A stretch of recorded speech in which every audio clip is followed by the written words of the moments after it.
Èèyàn mi ẹ wò ó gbajúgbajà òṣèré kan tún ti sọ̀rọ̀ bẹ́ẹ̀ ni Láìdé Bakare ó ní protest tó ń lọ lọ́wọ́ yìí kẹ́ wá lọ gbọ́ nǹkan tí Láìdé Bakare sọ lórí protest tó ń lọ lọ́wọ́. Protest day one. Okay, so protest. We all see how it's going. So Nigerians, which way? What do you think? Number one, I want to sound something very clearly. We really need to speak the language we all understand, because I realize that everybody, in fact, Nigerians are the most eloquent when it comes to English language. But can you please, let's talk to ourselves in our native language? Because most of the time, our problem is the use of words. So now I will be talking to you directly in my mother's tongue. Our president, every member of your cabinet, sir, in your car, the Nigerians in so. Boya English tí wọ́n fi sọ yìí dá kó jẹ́ pé àgbọ̀ ara wa yé àbóyìnbó yín ò yé wa àbí tiwa ò yé yín. One word kò jẹ́ yọ kọ́lọ́. Òrìṣà bó lè gbè mí ṣe mí bó ṣe bá mi. Mi mọ̀ bóyá mo make sense. Mi mọ̀ bóyá ọ̀rọ̀ yẹn ní meaning létí yín. Ó mean wípé president ìlú yìí àti àwọn òṣìṣẹ́ wọn ti decide àti wá help yín nípa àti yọ subsidy, wípé subsidy yìí wọ́n máa fi ṣe road, wọ́n máa fi ṣe health. Ẹ gbà mí. Let us communicate in the language that we all understand, which is our native language. What are you talking about? Some people do not understand government policies. Because what are the Ministry of Information doing by not trying to communicate with Nigerians the way they will understand? You love to use the use of English to the extreme. You don't know where to stop. You don't know how to communicate to your people. Let me speak Yoruba.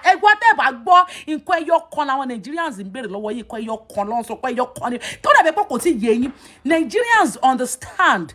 Baba Wasa, our president, and the entire cabinet of our president, Asiwaju Bola Ahmed Tinubu, please, sirs, Mars, it is one word, just one word. Thank you. They understand you want to help. Oh, okay, you remove the first subsidy so that you can utilize it. You can channel it towards good health, road, infrastructures, education, and name it. We get that. But lower by you see that first subsidy that you remove. That first subsidy that you stopped, before you stop subsidizing, timpa Nigerians lara. Ti fa won ga big ebi ti de àwọn ebi pa Nigerians. Ṣé ti rí pé wọ́n bọ́ta. Kò sí you people tried. You persuaded, you pleaded, you begged, you corner, you do everything within your means to make sure this protest never happen. But it does happening. It is happening. This is day one of the protest. Do we have an idea what tomorrow will look like? Do you feel going by this in 10 days we will have it right? Nigerians, please. I am pleading, I am begging, I am giving my own coin. My own take is that Baba Tinubu Edapada. That is what the Nigerians are saying. In simple term, ṣé ní gbogbo English yẹn ó ti pọ̀ jù. Dápadà. Subsidy yẹn tẹ́ yọ yẹn. Tẹ́ stop láti subsidize fún Nigerians tó wá jẹ́ kí transportation, òun ló jẹ́ kí food, ló jẹ́ kí everything. Wọ́n ní subsidy yẹn ṣe ẹ kọ́kọ́ sí ẹ fi padà síbẹ̀ náà ẹ dá padà. We understand you love us, you love Nigeria. Ẹ má wá pé foundation Nigeria ti bàjẹ́ tipẹ́tipẹ́. You love Nigerians. The Nigerians deserve better. There are some cabals that are looting the fund from the first subsidy. There are a few of them that are pleased that you really want to stop the leakages must stop. We get it. We understand that you love us and you really want to help us. But that your help is now affecting everybody. So, we are saying, Edapada. Return the subsidy. Edapada. Subsidy that you're here, Edapada sibe. You consider you see the way everybody they're killing themselves now, they are looting now, everything has gone so badly that if you are not very careful, we wouldn't be able to control it. And Nigeria they might collapse. They are about collapse. Ọlọ́run kò ní foríjì gbogbo ẹ̀yin tẹ́ ẹ wà nídìí ìbàjẹ́ yìí. Bàbá wa Tinubu ẹ try láti ti kọ́kọ́ dá padà. Ó ní gbogbo nǹkan tá ṣé ní ọ̀rọ̀ ẹyọ kan ní sẹ́ pé ẹ ti ẹ̀ kọ́kọ́ dá ṣé ní first subsidy tẹ́ yọ yẹn ẹ kọ́kọ́ dá padà síbẹ̀ ṣé tó bá ti ẹ̀ kọ́kọ́ padà síbẹ̀ náà àwa jókòó àtúntò àtún ọ̀rọ̀ yẹn sọ àárí strategize because wọn láwọn èèyàn tún loot ṣé ní wọn bẹ ṣe yọ yẹn ibi tó yẹ kó lọ ọbẹ àwọn iṣẹ́ tó yẹ kí àwọn subsidy yẹn funds yẹn kò lọ ọbẹ kò ṣiṣẹ́ wọn tún sì ń kó mi àwọn èèyàn yín kan wà wọn tún sì ń rọjẹ èèyàn kan ní kò ṣe gbogbo bí lójú yín máa wà kò ṣe gbogbo bí lẹ máa fojú sí àwa ara wa là ń fìyà jẹra wa àwa ara wa là ń batara wa jẹ bámúbámú ni mo yó èmi ò mọ̀ bóyá bí ń pọmọ ẹnì kọ̀ọ̀kan ló ń ṣẹlẹ̀ sí àwọn politicians tó wà greedy bàbá wọn ní ẹ dá padà ọ̀rọ̀ ẹyọ kan tá à ń sọ nìyẹn. I'm giving my take because I love this country. We have the best weather. We have the best soil. We are rich in human resources.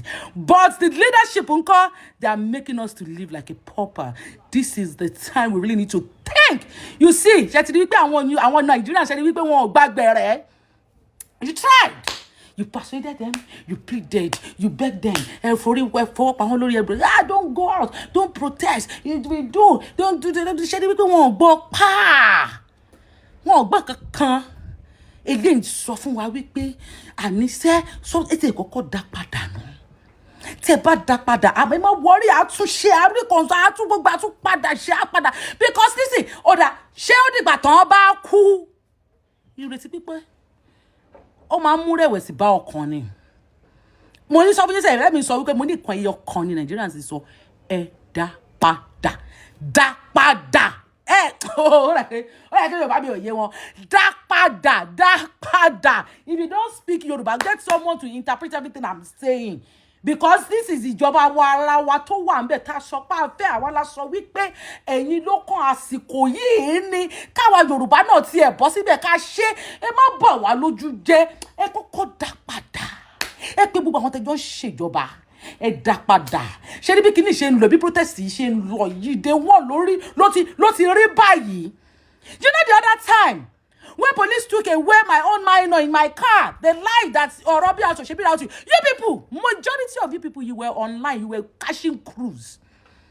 You will see injustice and ignore. Because I know some people will still be saying, you sit down in your hands, you are attacking. When I was shouting, when I came online, when I talk about my minor that was being driven away by a police officer without me in the car, what did you people do? Did you people even put attention to it? Even the so-called people that are in the position to talk about it, this injustice, all of you were busy supporting our own cash cruise. Look at social media. I saw a video today. A lady was yearning, was saying that, oh, you people are posting some random pictures and videos that the jobber, do you think the government will take you serious? It's quite insensitive. How can you be posting these videos? Let us show them that we meant what we're saying. Oh, extra money.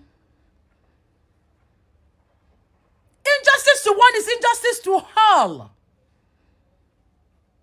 When they took away a minor, a police officer took away a minor without a mother for more than 9 hours.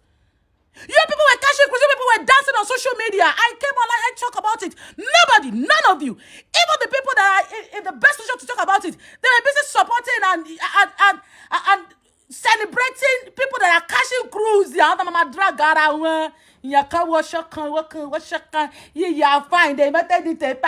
All those nonsense cruise. That is what you love. And that is what you're having. And they'll say, we all deserve the kind of government we've been given. The government understand. They know you. They know that you are not serious-minded.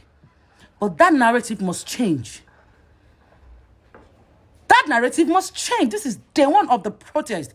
I really hope we put our hearts together. I hope this does not even go out of hand. And I hope what we have started will be impactful to our agenda. It will never just be a cry for nothing. The police officer that took away my man, I'm still coming. I'm coming. You see all of you. We'll take it one after the other. We'll take one after the other. love you, Nigerians. I love Nigeria. It's my country. It's the best place to be.